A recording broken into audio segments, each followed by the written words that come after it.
नमस्ते फ्रेंड्स, आपका स्वागत है मेरे इस यूट्यूब चैनल पर। आज हम लोग यहाँ डिस्कस करेंगे बहुत ही महत्वपूर्ण टॉपिक का ऊपर कि हम लोग को सेविंग क्यों करना चाहिए और सेविंग क्यों है, अमाउंट को इन्वेस्टमेंट क्यों करना चाहिए, क्या है तरीका। अगर आपको शेयर बाज़ार में कामकाज करना नहीं आता है तो म्यूचुअल फंड क्या सही तरीका होगा आपको एक अच्छा खासा वेल्थ क्रिएट करके देने का, फाइनेंशियल फ्रीडम को अचीव करने का और बुढ़ापे का सहारा बनने का। तो एवरीथिंग डिटेल में चर्चा करेंगे फ्रेंड्स, बने रहिए हमारे साथ। चैनल पे नए आए हैं तो चैनल को लाइक शेयर एंड सब्सक्राइब करके चलिए ताकि आने वाला हर वीडियो का नोटिफिकेशन आपके पास टाइमली आए और इन डेप्थ एनालिसिस का फ़ायदा उठा पाए और अकॉर्डिंगली कामकाज कर पाए। तो चलिए फ्रेंड, शुरू करते हैं आज का ये टॉपिक। तो आप सभी को पता है कि अमीर कौन नहीं बनना चाहता, अमीर हर कोई इंसान बनना चाहता है, लेकिन मजबूरी ये हो जाता है कि जब तक समझ में आता है कि सेविंग करना चाहिए, इन्वेस्टमेंट करना चाहिए, तब तक जो अपॉर्चुनिटी है वो निकल जाता है। बहुत सारे मेजॉरिटी ऑफ द पीपल का यही होता है कि जवाबदारी आ जाता है, अच्छा खासा जॉब नहीं रहता है, ठीक है, मैरिज हो जाता है, बच्चे हो जाता है, फिर खर्चा निकलता रहता है, टाइम निकलता रहता है, सेविंग कुछ होता नहीं है, उल्टा उधार भी लेना पड़ता है। तो अगर आप एक पेरेंट्स हैं तो आपका पास बिल्कुल, मैं समझ रहा हूँ कि इन्वेस्टमेंट करने के लिए अमाउंट बहुत कम होगा। अगर आपका पास सही से नौकरी नहीं है, बहुत मुश्किल से कामकाज करना पड़ रहा है गुजार बसर के लिए, लेकिन फिर भी कहूँगा कि खूब मेहनत कीजिए, जीत जो जान लगा दीजिए मेहनत करने में, पार्ट टाइम कीजिए, 1-2 घंटा एक्स्ट्रा कीजिए, लेकिन जो भी अमाउंट आप कमा रहे हैं उसको निवेश कीजिए। अगर आप शॉर्ट टर्म एज में हैं, 25 साल 30 साल अच्छा खासा कमा रहे हैं, तो अभी से निवेश शुरू कर दीजिए। मार्केट का ज्ञान नहीं है, कोई भी इन्वेस्टमेंट का अपॉर्चुनिटी को ढूंढिए। म्यूचुअल फंड का रूट आप इस्तेमाल कर सकते हैं। आप एक एजेड बंदे हैं, आपका ऊपर परिवार का पूरा जवाबदारी है, सरकारी नौकरी नहीं है, कैसे भी आप काम काज करें, वीडियो को देखिए, समझिए क्यों ज़रूरी है। मिनिमम से मिनिमम जितना आप निवेश कर पाए, 1000 2000 5000 जितना आप निकाल पाते हैं निवेश के लिए, उतना निकालिए और निवेश चालू कर दीजिए।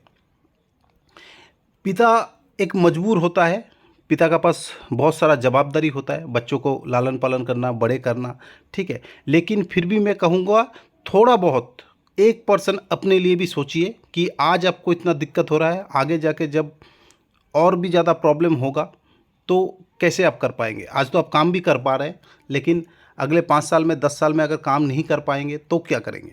आपका बच्चा छोटा है तो उनका फ्यूचर क्या होने वाला है, ये सब बैठिए आपका स्पाउस का साथ, फैमिली का साथ, ठीक है, और थोड़ा सोचिए फ्यूचर के बारे में, ठीक है, अकॉर्डिंगली आप काम काज कीजिए। डिसीजन लेने में पहले तकलीफ़ होगा, डेफिनेटली होगा, लेकिन डेफिनेटली आपको कुछ ना कुछ डिसीजन लेना पड़ेगा, नहीं तो आगे जाके बहुत प्रॉब्लम होगा। मैं हमेशा आपका साथ रहूँगा। कोई भी चीज़ आपको समझ में नहीं आता है, आप नीचे कमेंट कीजिए, मैं हैंड होल्डिंग सपोर्ट आपको दूंगा। जितना मेरे को समझ है मैं आपको गाइड करने का कोशिश करूँगा, लेकिन स्टेप जो है आपको लेना पड़ेगा। आपको वीडियो को देखिए, बार बार सोचिए, समझिए, फैमिली के साथ बैठिए, बच्चे बड़े हो गए, बच्चे के साथ बैठिए, डिसीजन लीजिए, कैसे भी करके एक्स्ट्रा जॉब करके, पार्ट टाइम जॉब करके, कुछ भी अर्निंग सोर्स बढ़ा के आप जितना मैनेज कर सकते हैं 2000 3000 5000 आप निवेश चालू कीजिए। इसका बिना कुछ नहीं हो पाएगा। इनिशियल स्टेज में बहुत ज़्यादा दिक्कत होगा फ्रेंड आपको, क्योंकि एक तो खर्चा चलाना मुश्किल हो जाता है, उसमें से अगर आप निवेश के बात कहते हैं तो बोला ये कोई मतलब नहीं है, हो नहीं पाता है। लेकिन मैं कहूँगा जितना कर सकते हैं मैनेज, इनिशियल स्टेज में 5 लाख जोड़ने का कोशिश कीजिए, 10 लाख जोड़ने का कोशिश कीजिए, जी जान मेहनत कर लीजिए, ठीक है। एक बार आप एक अच्छा खासा कॉर्पस इकट्ठा कर लेंगे, 5 लाख 10 लाख 20 लाख जितना भी, और उसको निवेश करके बने रहेंगे लंबे समय तक, तो एक अच्छा खासा वेल्थ आपको क्रिएट हो सकता है, बुढ़ापे का सहारा हो सकता है, आपका पूरा परिवार का तकदीर भी बदल सकता है, ठीक है। तो अगर अपना बुढ़ापे को आप सिक्योर करना चाहते हैं तो समझिए पूरा कॉन्सेप्ट को और अकॉर्डिंगली आप सोचिए, समझिए और डिसीजन लेने का कोशिश कीजिए। बिल्कुल सही बात है, अगर आप मार्केट में निवेश करेंगे तो एक रिस्क रह जाएगा शॉर्ट टर्म के लिए, ठीक है। कोई भी बैड न्यूज़ आएगा, जस्ट लाइक वार या चुनावी कुछ पोल, ठीक है, या कोई इंडिविजुअल स्टॉक और एक गिरावट होगा, तो आप उसमें होल्ड नहीं कर पाएंगे। 1 साल 2 साल 3 साल हो सकता है आपका नेगेटिव रिटर्न दे, लेकिन आप एक पोर्टफोलियो में काम करेंगे जस्ट लाइक म्यूचुअल फंड, तो ये लंबे समय में डेफिनेटली आपको एक अच्छा खासा वेल्थ क्रिएट करके देगा फ्रेंड, ये मैं गारंटी के साथ बोल सकता हूँ। लेकिन लंबे समय का मतलब 1 साल 2 साल 3 साल नहीं है। लंबे समय का मतलब है मिनिमम 10 साल 20 साल 25 साल 30 साल। आप एक अच्छा खासा वेल्थ क्रिएट करना चाहते हैं छोटा अमाउंट से, तो आपको लंबे टाइम देना पड़ेगा। कंपाउंड का रूल ही यही है, अगर आप अमाउंट ज़्यादा दीजिए तो आपको टाइम कम लगेगा, नहीं तो आप टाइम ज़्यादा दीजिए अमाउंट कम लगेगा। दोनों में से एक आपको कुछ ज़्यादा देना ही पड़ेगा, तब कंपाउंड आपके फेवर में काम करेगा। और जितना लंबे समय तक आप इसको रखेंगे निवेशित, वो इतना ही आपको अच्छा खासा रिटर्न देगा। फ्रेंड, अपने आप को पूछिए कि आज जो आप कमा रहे हैं उतना सफिशिएंट है आपके लिए? अगर नहीं है तो इन फ्यूचर इन्फ्लेशन बढ़ने वाला है। आपका जो जीडीपी है वो 8% 7 to 8% ग्रो हो रहा है, और इन्फ्लेशन जो है 3 to 4% भी मान लीजिए, तो 10 से 12% आपका ऐसे ही नॉर्मल ईटअप हो जाएगा ग्रोथ। तो अगर 12% से ऊपर आप कमाई करेंगे तो आपका जितना बचा हुआ अमाउंट है वो आप रिजर्व कर पाएंगे, नहीं तो ये इन्फ्लेशन जो है ये आपका पूरा सेविंग्स खा जाएगा। अगर बैंक में आप एफडी करते हैं तो वहाँ पे मिलता है आपको 6% 7% 8%, आपका नुकसान हो रहा है 12% से, तो 4% से हर साल आपका पैसा ख़त्म हो रहा है। इस चीज़ को आप समझिए, ठीक है। तो अगर आप एफडी करते हैं या सेफ इन्वेस्टमेंट में लगा के रखते हैं पैसा, बहुत ज़्यादा, थोड़ा बहुत तो चल सकता, लेकिन बहुत ज़्यादा अमाउंट आपका है, तो आप एक बार सोचिए समझिए कैलकुलेशन कीजिए, ठीक है, और कुछ मार्केट में निवेश कीजिए। बिल्कुल मैं कहूँगा, अगर आपका समझ बहुत बढ़िया है, आप बहुत सालों से मार्केट में हैं, डायरेक्ट स्टॉक पिक करते हैं, इक्विटी इन्वेस्ट करते हैं लंबे समय के लिए, तो डेफिनेटली आपको ये top down analysis, bottom down analysis, sector analysis, ये सब करके आपको निवेश करना चाहिए, ठीक है। फ्रेंड, वीडियो अगर आपको अच्छा लग रहा है कहीं, तो लाइक शेयर एंड सब्सक्राइब करके चलिए, ताकि आने वाला हर वीडियो का नोटिफिकेशन आपके पास टाइमली आए और ऐसे इन डेप्थ एनालिसिस का फ़ायदा उठा पाए और अकॉर्डिंगली काम काज कर पाए। तो बीच बीच में ब्रोकरेज भी बहुत काम करते हैं, देख सकते हैं शेर खान ने सुझाव दिया एसआईपी के लिए, टॉप वैल्यू फंड्स के लिए, ठीक है। तो शेयर मार्केट से एक पैसिव इनकम, पैसिव मतलब आपके लिए म्यूचुअल फंड का जो फंड मैनेजर है वो काम काज करके, आपको कुछ नहीं करना है, आपको बस फंड एक बार सोच समझ के चूज़ करना है और लंबे समय में निवेशित रहना है। तो मार्केट में बहुत सारा इक्विटी स्कीम अवेलेबल है, लगभग 3000 से भी ज़्यादा स्कीम अवेलेबल है अलग अलग फंड हाउस का। तो इसमें से जो शेर खान ने है रिसर्च करके एसआईपी के लिए टॉप 5 वैल्यू फंड को चुन के लाया है आपका पास, जो 5 साल में 28% से भी ज़्यादा रिटर्न दिया है। डेफिनेटली इसका क्रेडिट जो है शेर खान ब्रोकरेज को ही मिलना चाहिए, उनका रिसर्च एनालिस्ट बहुत मेहनत से ये काम काज किया है। लेकिन एज ए रिटेल इन्वेस्टर हम लोग इतना रिसर्च नहीं कर सकते हैं, इसलिए बिल्कुल क्रेडिट शेर खान को दीजिए। लेकिन आपको इस रिसर्च से कुछ समझना है तो आप समझ सकते हैं कि 5 जो टॉप वैल्यू फंड को दिया है, ये 5 वैल्यू फंड कौन है, इन्होंने 5 साल में दिया है, तो आगे वाला 5 साल भी क्या दे सकता है। चलिए 28% नहीं दिया, कम ज़्यादा करके थोड़ा बहुत तो ज़्यादा ही दे देगा, ये समझ लीजिए। तो अगर इस रिसर्च का फ़ायदा हम उठा पाएँ अपने फेवर में, तो ये हमारे लिए एक अच्छा अपॉर्चुनिटी हो सकता है। तो इस तरीके से आपको सीखना है, समझना है और अपना फेवर में इन रिसर्चों को काम में लगाना है। तो फर्स्ट जो है एसबीआई कॉन्ट्रा फंड, अब देख सकते हैं 5 साल में 33% से भी ज़्यादा, मतलब 34% का रिटर्न दिया है। इसमें मिनिमम आप 500 रुपये से भी एसआईपी कर सकते हैं, ठीक है। और ऐसे 5 सालों में अगर ऐसे रिटर्न दिया, अब 10,000 हर महीना लगा रहे, तो आपको 13,65,000 मतलब 14 लाख तक का कॉर्पस इकट्ठा जोड़ पाएंगे। देन सेकंड में आता है एचएसबीसी वैल्यू फंड, इसमें भी 28.22% का दिया है। यहाँ भी 5 साल में 500 रुपये से एसआईपी चालू हो जाता है, यहाँ आपका 12 लाख तक बन सकता है फ्रेंड। थर्ड है निपॉन इंडिया वैल्यू फंड, यहाँ पे भी आपको 28.34 से रिटर्न दिया हुआ है, ठीक है। चौथा है आईसीआईसीआई प्रूडेंशियल फंड, यहाँ भी 28.15% आपको रिटर्न दिया हुआ है, ठीक है। यहाँ पे 100 रुपया से भी आप चालू कर सकते हैं अपना एसआईपी। और पांचवा जो है ये है बंधन स्टर्लिंग वैल्यू फंड, ठीक है। इसने भी 29% 30% का रिटर्न दिया है। देखिए यहाँ भी आप 100 रुपये से चालू कर सकते हैं। तो फ्रेंड आपको समझना क्या है, यहाँ पे जो टॉप फंड था एसबीआई का कॉन्ट्रा फंड, आज इनके बारे में हम डिस्कस करेंगे यहाँ पे। इस एग्जांपल से आप समझिए एसबीआई कॉन्ट्रा फंड जो है अभी 377 का इसका एनएवी चल रहा है एज ऑन डेट, ठीक है। और जब से फंड लॉन्च हुआ है 17.72% तक का रिटर्न आपको दे रहा है। अगर आप ये देखेंगे कि रिटर्न आउट परफॉर्म कर रहा है ये लास्ट 5 साल में, ठीक है, अच्छा खासा परसेंटेज जनरेट करके दे रहा है आपको। फंड का रेटिंग अगर आप देखेंगे वीआरओ रेटिंग 5 है, एक्सपेंस रेशियो 0.65 आपके लिए चार्ज कर रहा है फंड मैनेजर, ताकि फंड को मैनेज कर पाए और आपका बिहेफ में ये काम काज कर पाए। एयूएम आप देख सकते हैं 26,000 करोड़ का है एयूएम है, जो एक अच्छा खासा साइज़ है। इसमें लॉक इन पीरियड कोई नहीं है, ठीक है, और फंड लगभग 12 साल रनिंग चल रहा है। तो एक अच्छा खासा एक्सपीरियंस है इनका, कैसे मैनेज करना है। पिछले 12 साल में हर कोई साइकिल इन्होंने देख लिया है। बेंचमार्क जो है इनका S&P BSE 500 TRI है। मिनिमम 500 रुपये से शुरू कर सकते हैं। लमसम अगर करना है आपको तो मिनिमम 5,000 लगेगा। रिस्क वेरी हाई है, डेफिनेटली रिस्क रहता ही है, इक्विटी लिंक है। Short term capital gain tax यहाँ पे आपको लगेगा 15% अगर आपको 1 साल के अंदर बेच के निकलना है, और लॉन्ग टर्म आफ्टर 1 ईयर आपको 10% देना पड़ेगा, लेकिन 1 लाख तक आपका फ्री रहेगा, टैक्स फ्री। उसका बाद जितना भी प्रॉफिट होगा वो आपका long term capital gain tax के अंदर में आएगा। फ्रेंड इस चीज़ को आप समझिए, बैंक अकाउंट में अगर आप ये SIP देख लीजिए, मंथली SIP अगर आप 5,000 करते हैं अगले 10 साल के लिए, तो आप निवेश कर रहे हैं 6 लाख, ठीक है। और इसी 6 लाख को अगर आप बैंक अकाउंट में रख देंगे तो ये आपको देगा 8.6 लाख। गोल्ड आपको देगा लगभग 11.19 लाख। कैटेगरी एवरेज बाकी फंड देगा आपको 17.65 लाख।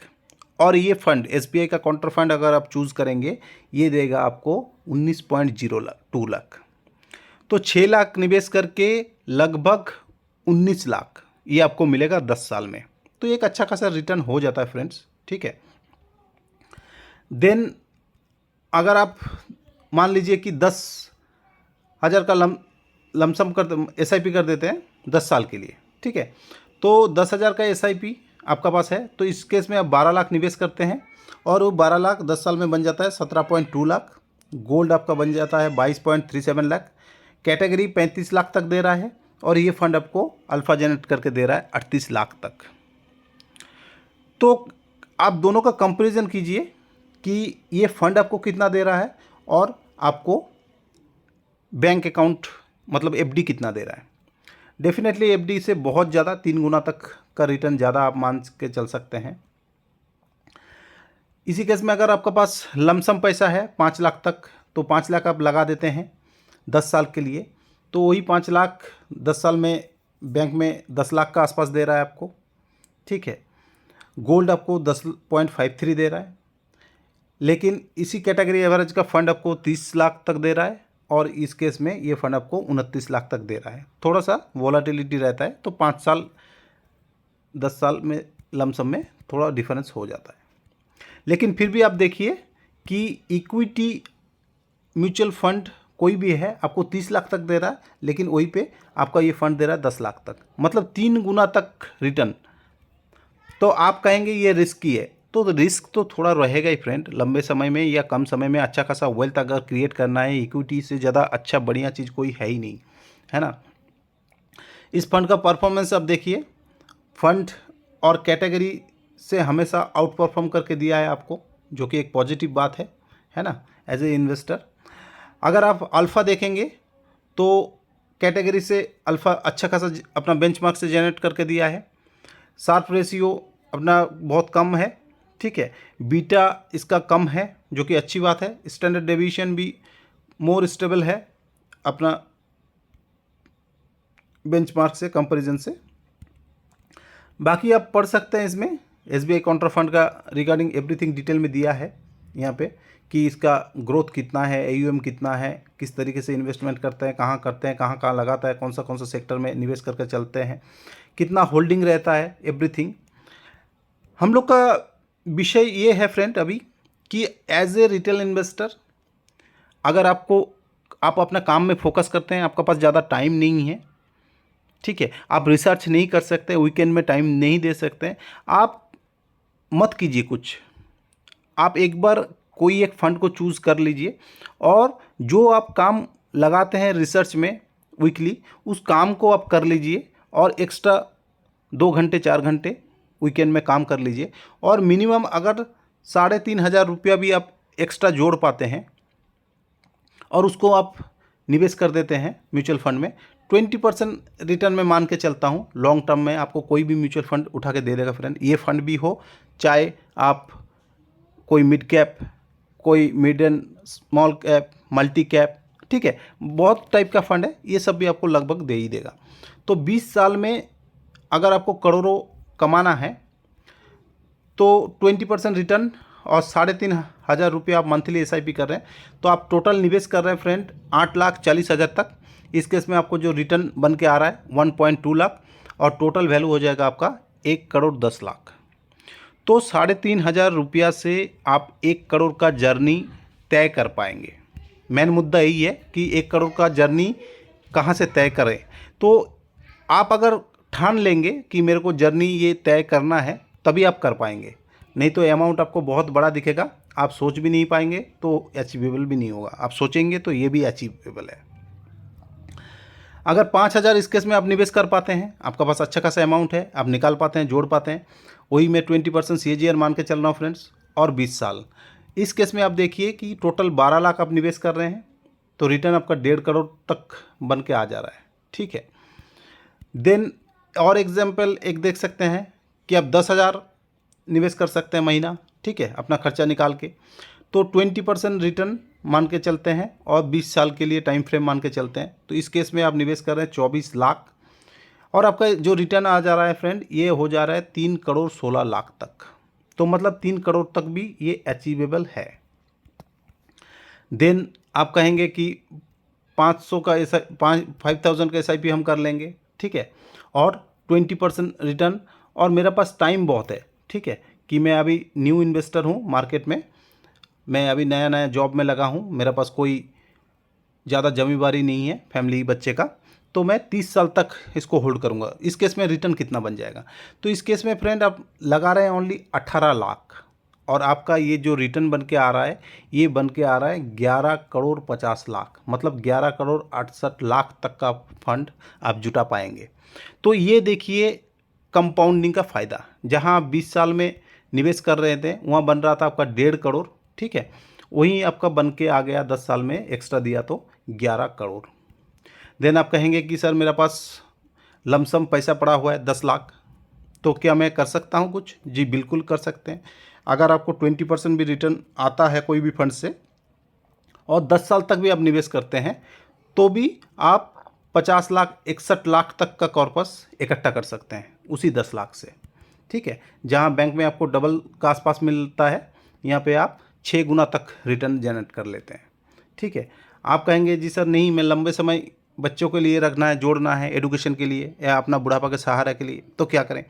तो इसको लंबे समय छोड़ दीजिए आप 20 साल के लिए। तो देखिए ये 10 लाख से आप 3,83,00,000 4 करोड़ तक कॉर्पस इकट्ठा कर पाएंगे फ्रेंड्स, ठीक है। और इसी फंड को अगर आप 30 साल तक रख देंगे तो ये 23,73,00,000 तक पहुंच सकता है। ये सब देख के आपको लगेगा अमेजिंग है या बकवास है, ठीक है, ऐसे कुछ नहीं होता, लेकिन फ्रेंड्स लंबे समय पे कंपाउंडिंग काम करता है, ये अचीवेबल है। अगर आप इस चीज़ को समझ जाएंगे इनिशियल स्टेज में लाइफ में, या आपका एज 30 हो गया, 40 हो गया, इवन 50 भी हो गया, फिर भी आपका पास 10 साल 15 साल तक है, अभी आप काम काज कर सकते हैं, कर लीजिए और अपने बारे में भी थोड़ा सोच लीजिए, ठीक है। महीना का 1,000 2,000 5,000 कोई फ़र्क नहीं पड़ता, एक्स्ट्रा काम करके मेहनत करके आप जुटा लीजिए। नहीं तो इंडिया में ये अभी बहुत ज़्यादा ट्रेंड है, ओल्ड होम जो है, ओल्ड एज होम, ये जो दिख रहा है आपको, ये सारे पेरेंट खुश नहीं है, ये इनको बच्चे को छोड़ के ओल्ड होम में जाना पड़ा इनको, ठीक है। क्यों? क्योंकि इनका पास जमींदारी था, जमींदारी निभाते निभाते अपने लिए सोचा ही नहीं है इन्होंने, बच्चे का एडुकेशन, बच्चे का शादी, ये करते करते अपना जितना भी कॉर्पस था, ठीक है, जो पूरा ख़त्म हो गया। अभी क्या करें, बच्चे बोल हम लोग को किया आपने अभी तक, तो मजबूरन इनको सहारा लेना पड़ा ओल्ड होम में। और जिनका पास ये सब सहारा नहीं था, वो कभी कभी बच्चों का, बड़े बच्चे का पास, कभी छोटे बच्चे का पास, ऐसे ठोकर खाते खाते अपना ज़िंदगी व्यतीत कर रहे हैं। तो कोई गलती करके ही आपको सीखना नहीं है। अभी जो चल रहा है आप इसको समझिए और सेविंग को बढ़ावा दीजिए, अपना सेविंग कीजिए। और सेविंग क्यों है मानी को प्रॉपर रिसर्च करके इन्वेस्ट कीजिए। किसी का भी झांसे से आके कि किस दिन में डबल हो जाएगा और कोई स्पॉन्ज स्कीम और कोई कुछ, इसमें ना डालिए। सीधा आपको कुछ समझ में नहीं आता, म्यूचुअल फंड में निवेश करते रहिए, ठीक है। आप कहेंगे डेफिनेटली इसमें तो हाई रिस्क है, तो जी हाँ फ्रेंड, बिल्कुल हाई रिस्क है, मैं नो डाउट इसमें हाई रिस्क है। लेकिन जहाँ हाई रिस्क है वहाँ हाई गेन है ना। लेकिन आप कहेंगे जी नहीं, हाई रिस्क तो जुआ में भी है, तो कैसीनो में जाकर जुआ खेल ले गया। तो मैं इसके लिए आपको नहीं बोलूँगा कि रातों रात आप अमीर बन जाए। वहाँ बिल्कुल आपको कोई लॉटरी ले लेंगे, जीतने का उम्मीद रहेगा, फर्स्ट प्राइज लग गया, आपको करोड़ों ले लेंगे, बन जाएगा। लेकिन क्या वो पॉसिबिलिटी कितना है? पॉसिबिलिटी 1% भी नहीं है, ठीक है, कि आपको लॉटरी लग जाएगा और आप अमीर बन जाएंगे। लेकिन यहाँ हाई रिस्क है तो हाई गेन है। अगर आप लंबे समय तक बने रहेंगे, 10 साल, 20 साल, 25 साल, 30 साल, तो डेफिनेटली ये जो रिस्क है मिनिमाइज हो जाता है और आपका प्रोबेबिलिटी विन 100% हो जाता है। ये जो रिच का जर्नी आपको तय करना है, ये रिस्क वाला गली से ही आपको गुजरना पड़ेगा। विदाउट रिस्क सेफ इन्वेस्टमेंट करके म्यूचुअल फंड में रूट में आके तभी आप कर सकते हैं। अगर आप सोच रहे हैं कि एफडी कर लूँ, पीपी कर लूँ और कोई एनपीएस कर लूँ, ठीक है, इसमें आप रिच नहीं बन सकते, ठीक है। तो फ्रेंड, बस इतना ही कहना चाहूँगा। वीडियो को बार बार देखिए, फैमिली के साथ बैठ के देखिए, बच्चे बड़े हैं उनका साथ बैठ के देखिए, विचार कीजिए गंभीरता से। कुछ समझ में आए, अच्छा लगा तो लाइक, शेयर एंड सब्सक्राइब करके चलिए। अपना एज ग्रुप में हर किसी को ये वीडियो भेजिए ताकि हर कोई समझे कि क्यों हम लोग को सेविंग करना ज़रूरी है, क्यों इन्वेस्ट करना ज़रूरी है, क्यों अपने बुढ़ापा को सिक्योर करना ज़रूरी है, ठीक है। आपको कोई भी तरह का से कोई भी डाउट होता है नीचे कमेंट कीजिए, मैं पर्सनली जितना मदद होगा आपको हेल्प आउट करने का कोशिश करूँगा। तो thank you friends, have a nice day.